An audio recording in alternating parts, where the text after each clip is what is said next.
네, 주말을 앞둔 금요일 아침입니다. 오늘 일과 시작 전에 챙겨보면 좋을 기업가 CEO 소식들 전해드리겠습니다. 오늘도 김대우 경제학 박사 스튜디오에 나와 있습니다. 박사님 안녕하세요. 네, 반갑습니다. 네, 오늘은 미중 무역 갈등, 2차 전지 공매도, 마지막으로 잠수함 전쟁 관련 기업과 사람 소식들로 준비를 했습니다. 최근 미국 인사들의 이딴 방중으로 다소 풀리는 듯도 했던 미중 관계에 다시금 냉기가 돌고 있습니다. 강도 높은 제재에도 불구하고 중국이 고성능 반도체를 만들어내자 깜짝 놀란 미국에서 중국 최대 반도체 위탁 생산 기업인 SMIC에 대한 조사 필요성 언급이 나왔는데요. 확대되는 양국 간의 빅테크 갈등 전선, 오늘 첫 번째 소식으로 살펴보겠습니다. 박사님, 이게 구체적으로는 이제 미 의회에서 나온 얘기잖아요. 그러니까 SMIC가 미국의 제재를 위반하고 화웨이에 반도체를 납품을 해서 고성능 스마트폰 개발에 키가 됐다. 뭐 이렇게 의심을 하고 있는 거잖아요. 예, 지금 미국은 화웨이라는 중국 회사가 미국의 강력한 제재 속에 어떻게 5G 스마트폰을 만들어낼 수 있었을까? 이게 만약에 화웨이가 스스로 만들 수 있다면 이것은 미국의 규제가 의미가 없다라는 안 얘기가 먹혔다. 네. 그런데 그래서 이제 미국 입장에서는 아마도 이것은 중국의 최대 시스템 반도체 파운드리인 SMIC, 이것을 중국에서는 중신꼬지라는 이 회사에서 만들었지 않았겠느냐. 그래서 미국의 국회의원들이 백악관에 조사를 해달라라고 전격적으로 어떤 공문을 보냈습니다. 그래도 SMIC가 만약에 화웨이에 7나노 반도체를 제공했다면 이것은 미국의 반도체 제재 위반이거든요. 그러니까 SMIC도 기본적으로는 미국의 제재 대상인 기업인 거죠, 지금? 예, 미국의 제재 대상인 기업이라는 것은 미국산 기술 또는 미국산 반도체 장비를 사용하는 업체는 화웨이에 미국 정부 당국의 허가 없이 반도체를 팔지 못하도록 되어 있습니다. 만약에 그것을 어기면 미국은 SMIC의 반도체 제조 장비를 팔지 않게 되고 또 SMIC가 쓰고 있는 미국 기술 시스템 그것을 회수하거든요. 자, 그런데 이게 알고 보니 SMIC가 아니고 SK로 드러난 거예요. 그렇게 확인됐다는 보도가 나오고 있습니다. 예, 블룸버그의 보도에 따르면. 그리고 SK 입장에서는 우리는 거래한 적이 없다. 그런데 이 화웨이 메이트 60 프로에 들어가 있는 그 반도체는 SK 상표가 붙어 있어야 해요. 저게 지금 화웨이의 새로운 신제품 이름인 거죠? 스마트폰 그렇습니다. 이름? 화웨이의 5G, 중국 최초의 5G 통신이고요. 위성 통화도 지원이 되는 건데, 자, 곧 애플이 지금 뉴 아이폰을 출시를 한다고 해서 출시하지 않습니까? 그거 앞두고 거기 대항마로 내놓은 것이거든요. 근데 미국 입장에서는 이제 제재를 해서 망한 줄 알았던, 적어도 스마트폰 부분에서는 철수했던 것으로 알았던 그동안의 많은 언론들이요. 스마트폰은 화웨이가 철수를 하고 오포나 삐포 이런 회사로 다 판권을 넘겼다. 이런 보도까지 나왔는데 갑자기 히든 카드로 우리 여기 있다. 라면서 5G를 딱 내놓은 거예요. 자, 그런데 그 안에 SK 반도체가 들어가 있었다. 그러면 SMIC도 물론 조사를 해야 되겠죠. 근데 이제 미국 입장에서는 믿었던 도끼에 발등을 찍혔다라고 볼 수도 있는 거예요. 물론 SK는 우리 거래한 적이 없다. 이게 어떻게 흘러 들어갔을까요? 네, 귀신이 고칼 노릇이다. 두 가지 가능성이 있는 것이죠. 하나는 아예 중국의 화웨이가 자기들이 만들어 놓고 SK 거인 양 위장했을 수도 있고요. 라벨을 그렇게 붙였을 수도 있을까요? 미중 갈등 속에 한국을 끼어들어서 한국을 입장을 곤란하게 함으로써 반도체 전쟁의 판도를 뒤흔들. 그러나 그럴 가능성은 상당히 낮아 보입니다. 왜냐하면 그거 일일이 다 SK 거로 갈아 끼운다든지 스스로 만들어낼 능력이 아직은 화웨이가 스스로는 없을 거니까요. 현재 지금 블룸버그 통신은 이 SK 하이닉스의 반도체를 한 우회해서 사온 것이 아닌가. 음성 거래를 했다. 예, 직접 거래하지는 않았지만 SK 하이닉스가 제3의 기관에 판 그 7나노를 이것을 화웨이가 사와서 갖다 끼웠다. 자, 그런데 이제 이렇게 되더라도 SK 하이닉스 입장에서는 상당히 곤혹스럽게 되는 게요. 이게 메모리 반도체도 아니고 그 휴대폰에 들어가는 시스템 반도체, AP 반도체란 말이죠. AP 반도체 그래 물량이 그렇게 많지가 않아요. 그런데 SK 하이닉스가 이것을 제3의 기관에 팔면 다음에 추적을 안 했나? 그리고 그것이 다시 화웨이에 가는 것을 몰랐다는 게 말이 될까? 이런 의혹을 제기할 수가 있는 것이에요. 몰랐어도 문제고 알았어도 문제고. 예, 알았어도 왜 추적을 안 했지? 그렇기 때문에 SK 입장에서는 엉뚱하게 정말 불똥을 맞게 됐다. 뭐 가장 희망컨대는 첫 번째 가능성으로 이게 SK 제품도 아닌데 짝퉁을 만들어가지고 SK라고 붙였으면 그랬다면 뭐 SK로서는 오히려 손해배상을 청구해야 될 그런 입장에 있겠지만 만약에 우회를 해갔다 그러면 SK 입장도 상당히 입장이 곤혹스러워질 것이다. 특히 SK는요. 지금 중국에 반도체 생산 공장이 많잖아요. 그러다 보니까 중국의 눈치도 봐야 되고 미국의 눈치도 봐야 되는 아주 민감한 그런 입장에 처해 있거든요. 그렇게 미중 갈등 속에 우리가 고래 싸움에 새우등 터지지 않을까 많은 걱정을 해왔습니다만은 SK 하이닉스가 물론 새우는 아니죠. 또 하나의 훨씬 고래, 크죠. 또 하나의 고래인데 SK 하이닉스라는 고래가 옆에 유탄을 맞았다 이렇게 볼 수가 있는 것이죠. 어쨌든 이것은 경위가 100% 나와야 되고요. 백악관에 일단 SMC, IC도 조사하고 또 SK 하이닉스도 조사를 하고 또 그게 중개해준 회사가 있다면 중개해준 회사도 조사하고 있는 지금 상황이에요. 그동안에는 이 중국의 반도체 우회 수입이 경로가 사우디 등 중동 국가로 알려져 왔습니다. 중동 국가가 최근에 어떤 첨단 제품을 만든다 그러면서 반도체를 많이 사갔거든요.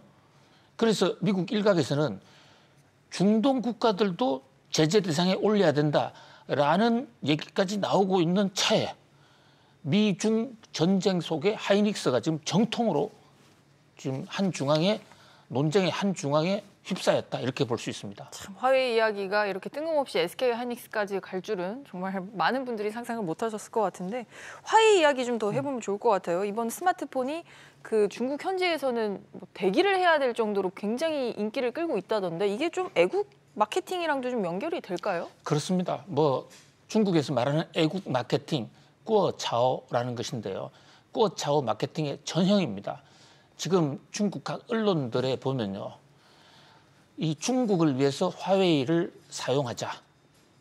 자, 지금 화웨이라는 말이 중국을 위한다라는 얘기예요. 화웨이. 예, 중화 민족을 위한다라는 뜻이고 사실 이 화웨이가 중국 민족의 상징이고 그동안에 미중 간의 갈등 속에서 화웨이 관계자들이 체포도 되기도 하고 얼마나 많은 제재를 받아왔습니까? 중국 사람들 입장에서는요. 오뚜기, 덩 샤오핑의 별명이 쓰러지지 않는 오뚜기지 않습니까? 쓰러뜨려도 다시 일어나고 그것이 중국 정신이기도 해요. 그런데 미국으로부터 그렇게 강력한 정말 초강력 제재를 맞았습니다. 트럼프 대통령 때부터요. 그런데 그런 갓난 신고 끝에 그런 모든 난관을 극복하고 화웨이가 오히려 성능이 더 높아진 그동안에 4G까지만 만들었었다고요. 5G 스마트폰을 만들어낸 거예요. 이것은 중국 중화 민족의 승리다. 그래서 메이트 6T 프로를 안 사는 것은 민족의 반역자다. 이런 얘기까지 있어요. 애국 기업이 됐네요. 그래서 줄을 쓰고 지금 잘 구할 수가 없습니다. 그 주문은 다 동일한 것은 물론이고 지금 줄을 써도 일찍 가야만 지금 살 수 있는 그런 상황이거든요. 그런 상황에서 갑자기 중국이 공무원들에 대해서 외국 폰 쓰지 마 하지 않았습니까? 아이폰을 포함해서 우리나라도 포함될 수 있는 거잖아요. 그래서 삼성. 중국에서 팔리는 외국 폰이라는 게 1등이 삼성 아이폰이고 2등이 1등이 애플 아이폰이고 2등이 삼성 갤럭시예요. 물론 삼성 갤럭시는 시장 점유율이 최근에 와서 워낙 줄어들어서 그 충격이 그렇게 크지는 않을 것으로 보이지만요. 중국 사람들이요. 정부에서 쓰지 말라 이러면 적어도 겉으로는 앞장서서 안 쓰고 옆에서 쓰는 사람도 때려잡습니다. 그렇기 때문에 이번 조처는 중국 공무원들만 쓰지 마 했지만 전 인민이 그야말로 삼성과 이제 특히 애플 아이폰은 이제 쓰면 역적이 되는 그런 분위기가 된다는 거죠. 어떻게 보면 중국 정부가 직접적으로 이걸 화웨이를 도와주는 정책이네요, 이게. 중국 정부는 공식적으로 그런 조처를 했다라고 발표한 적이 없어요. 그런데 중국 공무원들은 다 그렇게 받아들이고 있거든요. 우리나라 사드 보복 때도 중국 정부는 우리 사드 보복해서 한국에 관광객 가지 말라고 한 적 없어 했잖아요. 그런데 안 왔지 않습니까? 그러니까 알아서 눈치껏 움직이는 거죠. 슬쩍 뭐 중국 정부가 고위층한테만 얘기를 전달했을 수도 있고 안 했을 수도 있고 그건 진상은 알 수가 없는데 어쨌든 중요한 것은 이미 공직의 현장에서 외국산 스마트폰 쓰는 것을 굉장히 꺼려하는 분위기가 됐다라는 것이 사실입니다. 그러니까 이제 화웨이가 어떤 미국의 대중 제재의 상징이 된 데는 이 창업주와 딸의 역할도 굉장히 컸잖아요. 어떤 인물들이죠? 그렇습니다. 이 우선 창업주 런정페이, 런이라는 게 우리로 임시예요. 우리나라에도 임시가 많은데 중국에도 임시가 많거든요. 자, 이 런정페이라는 분은 원래 잘 나가던 집안의 출신인데 공산당이 들어와서 하방운동을 하면서 완전히 숙청당했어요. 집안이 완전히 멸문이 됐습니다. 그런데 거기에 실망하지 아니하고 중국 인민해방군에 가입을 해서 인민해방군에서 출세를 합니다. 인민해방군 내에서도 기술 전문가로 컸어요. 근데 군대라는 게요. 물류, 기술, 이 굉장히 공병도 굉장히 중요하지 않습니까? 현대전은 결국 기술의 전쟁이거든요. 거기서 중국 군대 내에 무선전화, 무전기 이런 거에 큰 역할을 했어요. 거기서 이제 제대를 해서 자수성가를 했다고 그러는데 이것을 미국에서는 자수성가가 아니고 중국 인민해방군의 뒷배다. 전략적으로 키웠다. 그렇습니다. 그리고요, 이 화웨이라는 회사가 아주 공교롭게도 두 가지 지금도 풀리지 않은 몇 가지 의문이 있는데요. 상장을 안 해요. 큰 기업이 상장을 안 하고 버텨나갈 수 있는 회사 그리 많지가 않습니다. 아, 계속적으로 투자금을 받아야 클 텐데요. 그렇습니다. IPO를 통해서 시중에 자금을 끌어모아야 되는데 자기가 돈이 아주 많아도 상장을 안 하기가 어렵거든요. 테슬라 같은 게 상장하는 거 그렇게 싫어해도 상장 폐지하고 싶어도 상장 폐지 못했지 않습니까? 그래서 돈이 계속 필요하기 때문이거든요. 그런데 여태까지 상장하지도 않고 그런 큰 기업을 키웠다? 그게 의문이고요. 그다음에 화웨이에 대주주가 없어요. 런정페이가 대주주가 아닙니다. 누구예요? 0.1% 가지고 있는 대주주도 없어요. 전 직원이 공동 소유하고 있어요. 이게 사회주의 방식 아니에요? 그러니까 전 대주주도 없어. 그리고 화웨이는요, 사장도 순회 사장이라고 해서 6개월씩 계속 돌아가면서 하고 있어요. 굉장히 재밌는 회사네요, 화웨이가. 그렇습니다. 그리고 이 회사의 회사의 정신이 늑대 정신이란 말이죠. 늑대 몇 차례 말씀드립니다만은 중국 사람들이 우리 뉴욕에서도 중국 화교 깡패들을 함부로 건드리지 못하는 것이 1대1로 붙으면 이 마피아 깡패에 비해서 화교 깡패가 꼼짝을 못하는데요. 화교 깡패들은 뭉쳐서 다시 나타난다고요. 그러니까 동물의 왕국을 보더라도 늑대 한 마리는 사자한테 꼼짝을 못하지만 사자는 지 잘난 맛에 혼자 다녀요. 특히 수컷은 절대 어울려 다니지 않습니다. 무리가 있다면 수컷 하나에 암놈 100마리 이렇게는 다니는데 수컷 2마리 이상은 절대 안 다녀요. 그런데 늑대는 수컷끼리 모여 다니고 공격을 해서 공동 공격을 하거든요. 그게 바로 이 화웨이의 정신이다 해서 화웨이에 입사하면 늑대 정신부터 가르친다고요. 그리고 이란에 제재했을 때 화웨이가 기술을 넘겨준 사실이 또 포착이 됐어요.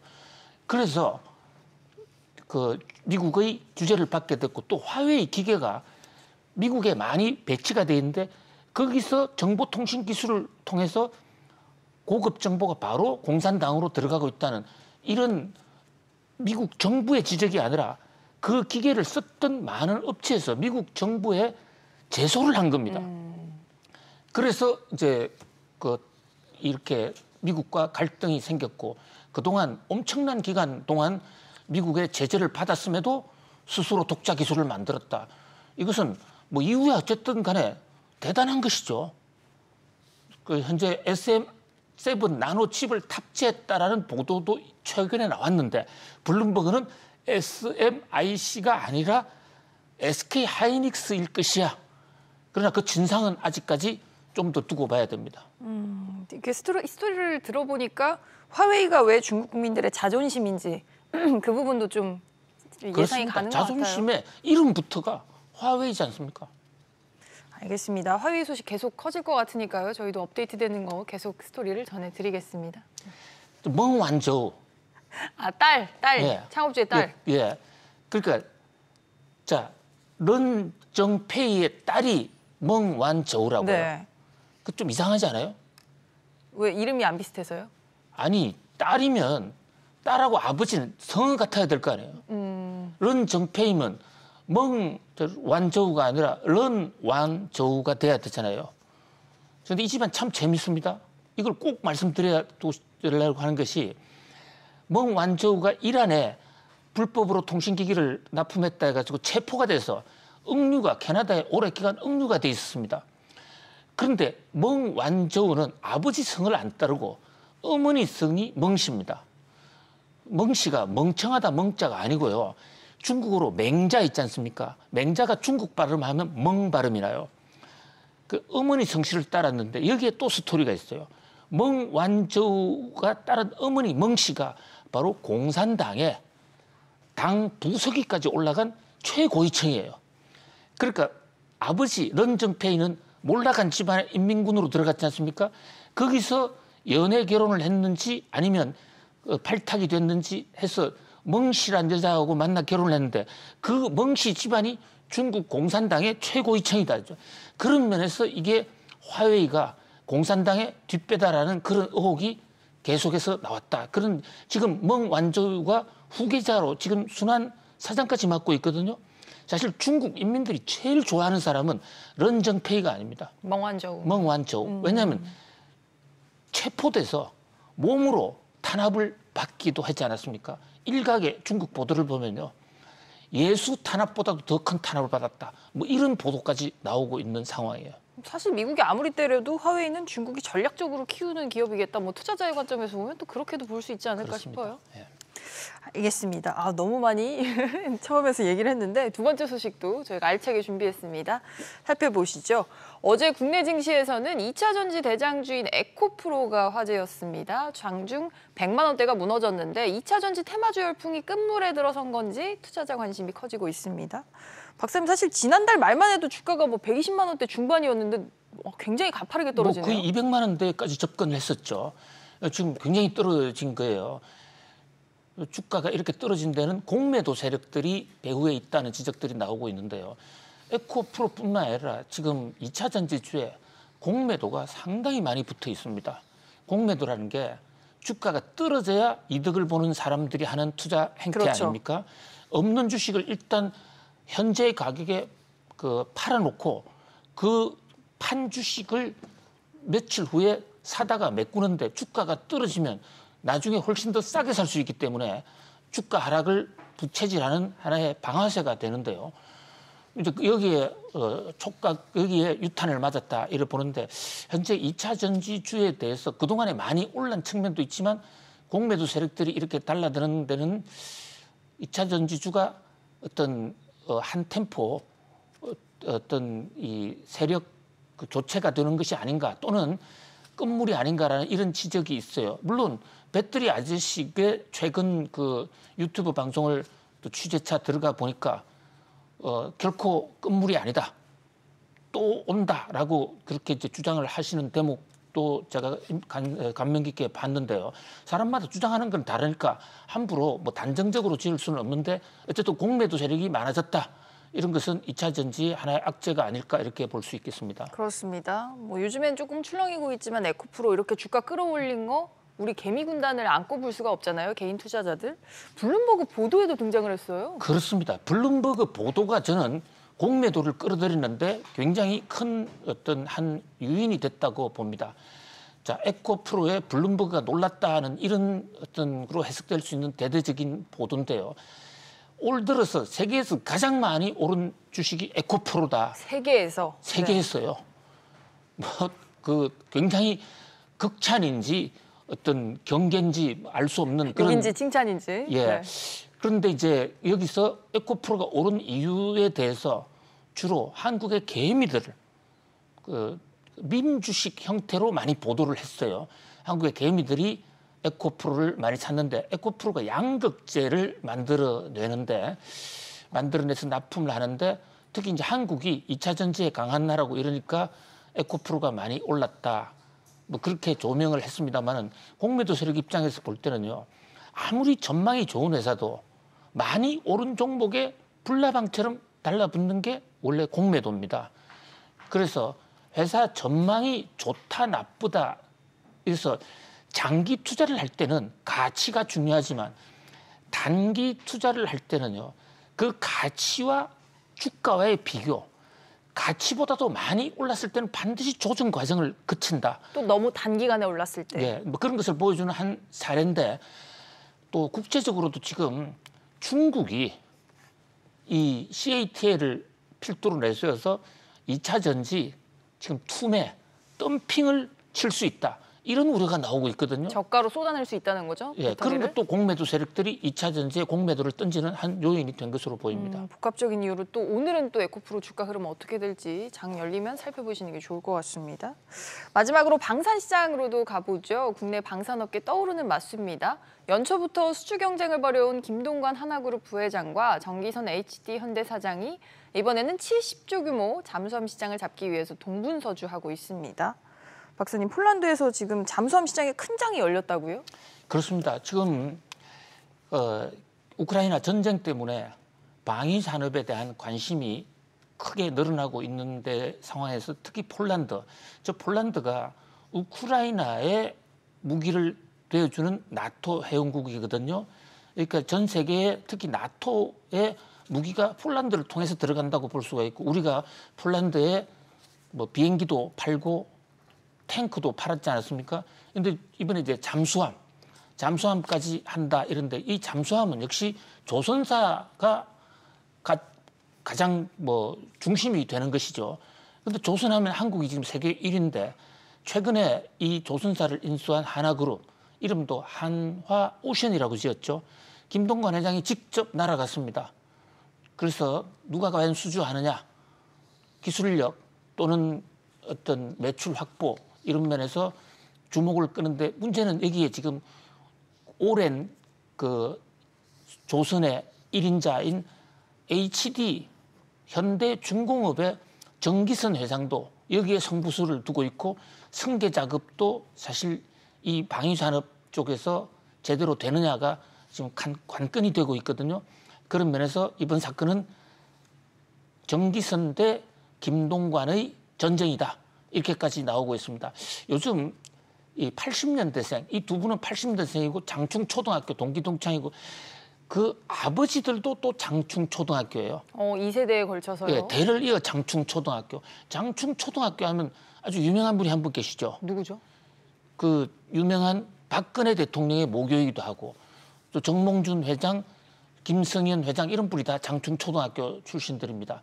자, 지금 이규호 호롱 회장이라든지 이런 분들 다 80년대생들인데 이제 80년대 시대가 열리고 그 순두에 있는 김동관, 정기선 한때는 굉장히 친한 사이였는데 지금은 엄밀한 경쟁자가 됐습니다. 자, 결국 김동관, 정기선의 성패는 방위산업 잠수함에 달렸다. 또 이 두 분은 싱가포르로 옮겨서 또 한 번의 대첩을 이루는데 그 결과에 재계가 아주 비상한 관심을 표명하고 있습니다. 싱가포르에서는 또 친환경 선박 수주 경쟁에 들어가는데요. 어떻게 보면 이 두 CEO의 경쟁이 불타오르는 게 뭐 역설적이게도 좀 같은 통찰을 하지 않았을까? 이 산업이 뜰 거라고 같은 통찰을 했으니까 그렇지 않을까도 싶습니다. 네, 오늘 저희 코너가 준비한 소식은 여기까지고요. 저희는 다음 주에도 알찬 소식 준비해서 돌아오겠습니다. 박사님, 오늘도 잘 들었습니다. 감사합니다. 감사합니다.